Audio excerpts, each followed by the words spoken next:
She said, "Jake, you had doctors and nurses taking care of you. Qley only had me when I confronted her about ditching the hospital to comfort her best friend over a guy not texting back. I said nothing, just left. 6 months later, my ex finally learned what it feels like to be someone's backup plan. I am typing this at 2 a.m. in my apartment that is finally peaceful. Been 6 months since everything went down, but I just heard something that brings this whole mess full circle. So here is what happened. I am 28, work at this tech startup where the culture is basically sleep when you are dead. Been grinding 70-hour weeks, living off energy drinks, and whatever Seamless could deliver fastest. The 15th of February, I am in the middle of a client presentation when my vision goes black and I just drop, face first into the conference table. Paramedics, sirens, the whole show. Turns out when you don't sleep for 3 days straight and survive on Red Bull, your body eventually says, nope. Severe dehydration, blood pressure through the roof, exhaustion so bad the ER doc said, I was lucky it wasn't a stroke. They hooked me up to an IV and told me I would be staying overnight for observation. My girlfriend Emily and I had been together 2 years, lived in this decent 1-bedroom in Park Slope, split the $3,200 rent evenly. I thought we were solid. When they let me use my phone, she was my first call. She freaked out appropriately, said she would be right there. All the stuff you want to hear when you are lying in a hospital bed feeling like garbage. She showed up fast, held my hand while the doctor explained how I would basically been systematically destroying my cardiovascular system, seemed genuinely worried. Then her phone started buzzing and buzzing and buzzing. Qley, her best friend since college, having another one of her patented meltdowns because some guy she had been seeing for 3 weeks hadn't texted her back in 6 hours. Obviously this meant he was cheating, or dead, or cheating while dead. Emily kept apologizing. I will be right back.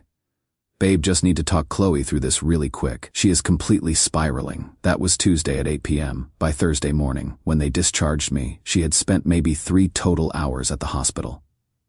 The rest of the time, at Qley's apartment managing her emotional crisis over a dude who probably just forgot to charge his phone. Every text I sent got the same response. Qley really needs me right now. She is falling apart. I will be there soon.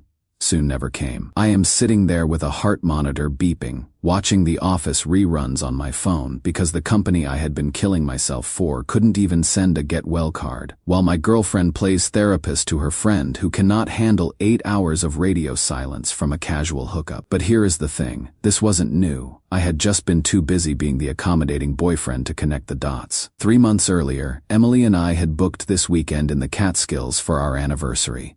Nice cabin. Fireplace. The whole romantic thing cost me $400 for 2 nights, which isn't nothing on a startup salary. I had even bought champagne and planned this whole surprise dinner. 2 days before we are supposed to leave, Qley breaks up with some finance bro she had been seeing for exactly 19 days. Emily cancels our entire trip. She really needs me right now, Jake. This is what friends do, you understand? Right? I understood I was out $400 and spending our anniversary weekend watching Emily pace around our apartment on the phone with Qley, analyzing every text this guy had ever sent her, debating whether his use of K instead of OK was a red flag. Our romantic getaway became me ordering Thai food and watching Emily provide free therapy to someone over a 3-week relationship that barely qualified as dating. The worst part, when I suggested maybe Qley could handle 1 weekend without constant emotional support, Emily looked at me like I had suggested abandoning a drowning puppy. She is heartbroken, Jake. I cannot just abandon her because we have plans, but apparently she could abandon our anniversary because Qley had feelings about a guy who probably didn't even remember her middle name. Or my birthday last year, made reservations at Osteria Morini, this Italian place I had been wanting to try forever. 8:30 table had to book 6 weeks in advance. I had been talking about it for months. We are literally walking through the door. I am thinking this might actually be a night that is just about us, when Qley calls crying about some drama with her boss. Emily answers immediately. Of course. Hold on, babe. Qley's really upset. She disappears into the bathroom for 45 minutes, while our $180 dinner sits there getting cold, and the waiter keeps asking if everything's okay. I am sitting there alone on my birthday, watching other couples have actual conversations, while my girlfriend manages someone else's work problems through a bathroom door. When she finally came back, she was annoyed that I looked upset about our completely ruined celebration. It was an emergency, Jake. Her boss was being totally unreasonable. Her boss had asked her to stay late, On a Thursday, that was the emergency that torpedoed my birthday dinner. Looking back, there were probably 20 examples. Emily told Qley things about our relationship she had never even mentioned to me. Qley knew Emily was thinking about switching jobs before I did. They had these marathon phone calls every night, sometimes until 2 a.m. If we were watching Netflix and Qley texted, Emily would pause mid-scene to respond immediately. But if I tried to talk during one of their calls, hand-wave dismissal, like I was interrupting something important. I used to think her loyalty was admirable. Now I realize I had been dating someone who was already in a relationship with her best friend. My college roommate Dave came by Wednesday afternoon, took one look around the empty room and asked where Emily was. When I explained about Qley's emergency, he just shook his head. Dude, you are in a 3-person relationship and you are the side piece. That hit different than I expected. Update 1: Emily picked me up Friday morning when they discharged me. I figured maybe she had had time to think about how messed up it was to abandon your hospitalized boyfriend for someone's dating drama. Maybe she would apologize, explain herself, show some awareness that she had screwed up. Nope, big mistake, assuming Emily was capable of self-reflection. The drive home started okay. She asked how I was feeling, if I needed to stop at the pharmacy, normal girlfriend stuff. Then I brought up how hurt I was about the whole situation. Her exact response: Jake, you had doctors and nurses taking care of you. Qley only had me. She was going through a crisis and needed emotional support. You are being really unfair right now. I asked her to pull over before I said something I would regret. We ended up in a Starbucks parking lot having the fight that ended everything. I laid it all out. The hospital abandonment, the canceled anniversary, the birthday dinner disaster, the way she shared intimate details of our relationship with Qley but never discussed them with me first. How she dropped everything every time Qley sneezed but treated my actual medical emergency like an inconvenience. Emily's defense was basically that I don't understand female friendships, that I was being jealous and controlling, that Qley had been through a lot lately. Her dad got remarried. She hated her job. She couldn't find a decent guy, blah blah blah. You did this to yourself, Jake. No one forced you to work those hours, but Qley cannot control what happens to her. There it was. My problems were self-inflicted and didn't deserve her attention. Qley's problems were legitimate emergencies requiring immediate intervention. I tried explaining that I wasn't asking her to abandon Qley, just that maybe, sometimes, her boyfriend of 2 years might deserve priority over her friend's dating drama. Emily kept insisting I was trying to control her friendships. Then came the kicker. Jake, Qley and I have been best friends for 8 years. We have supported each other through everything. Relationships come and go, but friendships like ours are forever. She said this to my face. While we were fighting about her choosing Qley over me when I was in the hospital, I asked her straight up, if you had to choose between Qley and me right now, who would you choose? She couldn't answer. Just stared at her hands for 5 minutes before saying it wasn't fair to make her choose, but she wasn't making a choice because she had already made it. Every single time something came up, she chose Qley. The hospital was just the most obvious example. We drove home in complete silence. Emily went straight to our bedroom and slammed the door. I could hear her on the phone with Qley for the next 4 hours, probably telling her what an unreasonable monster I was for expecting basic consideration during a medical emergency. That was Friday. It is Tuesday now. Emily's been staying at Qley's most nights to give us space. The irony is incredible. When I needed her most, she literally moved out. My friends all say the same thing, that I have been the third wheel in my own relationship.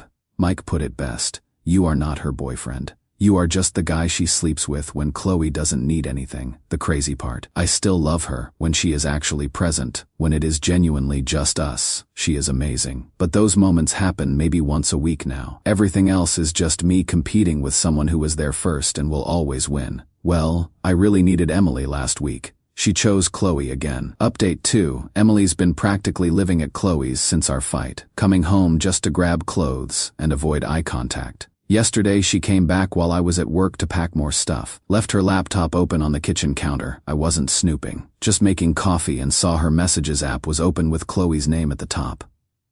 After everything that happened, I looked. Sue me. The conversation was from the night after our parking lot fight. The messages started normal enough, then got worse. Qley, how is he taking it? Emily, not great, but he will get over it. He always does. You know how Jake is. Qley cannot believe he is making such a big deal about the hospital thing, Emily. Right? Like I was only gone 2 days and he acts like I abandoned him to die alone. Qley, so dramatic.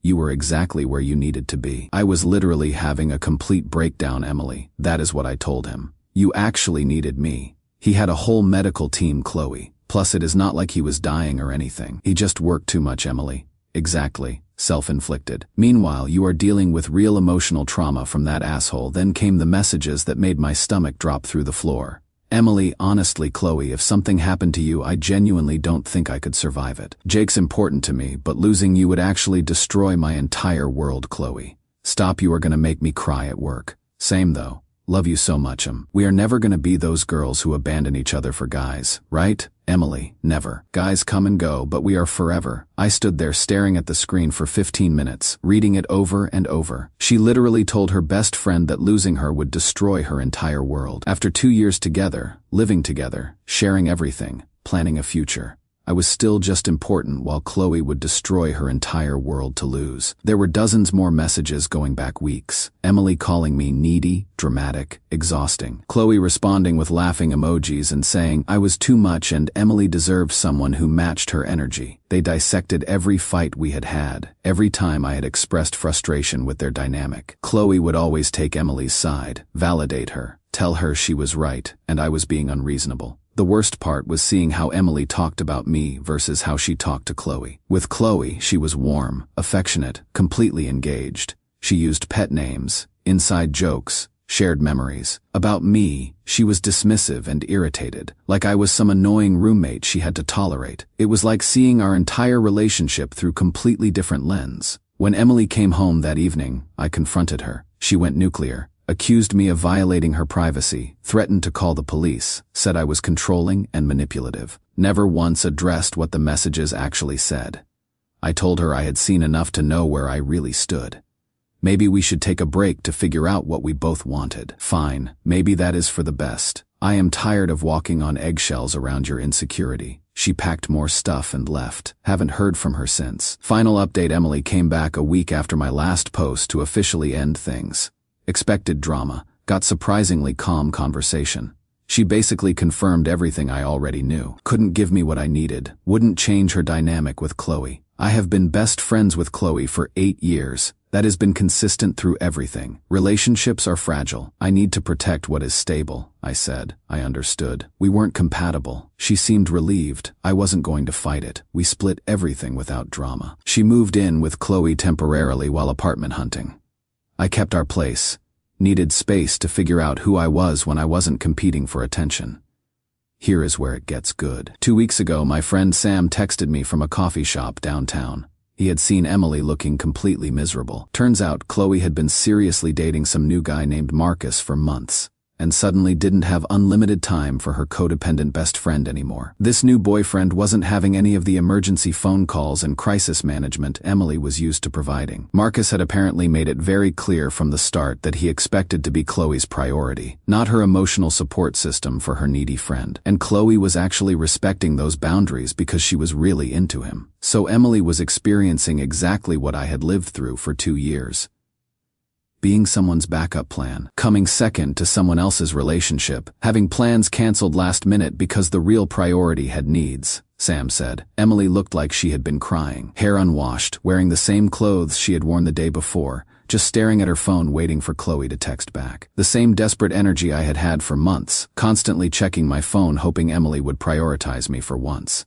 Yesterday, Sam sent me another update that was honestly poetic. Qley's boyfriend Marcus had given her an ultimatum. It is me or your friend who lives on your couch and calls you crying every night.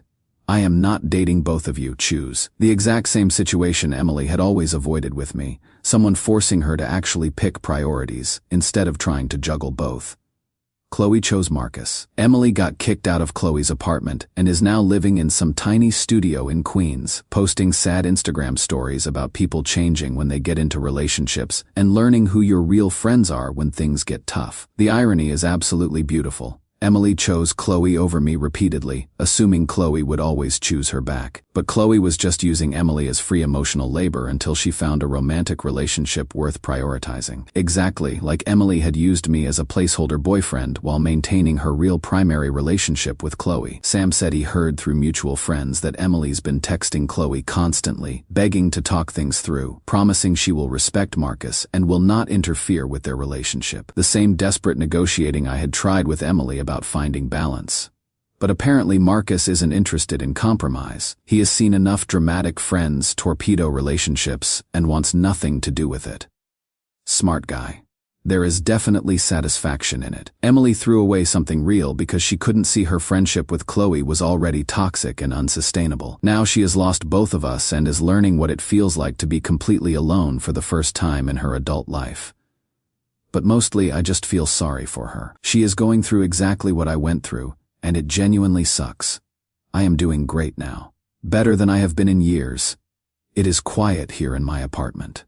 But it is peaceful quiet. Started dating again recently. Nothing serious yet, but it is amazing how different it feels when someone is actually present during dinner. When they put their phone away and ask follow-up questions about things you have told them. When they remember details about your life and bring them up later. Basic relationship skills that I had forgotten existed. For those asking about my health, I am much better working normal 40-hour weeks now. Sleeping 8 hours a night. Actually cooking real food instead of living on takeout. Turns out constant relationship stress was making everything worse. Sometimes the worst thing that happens to you clears the path for something better. Emily abandoning me in that hospital bed was brutal, but it showed me exactly who she was, and who I didn't want to be anymore. The guy who accepts scraps of attention and calls it love.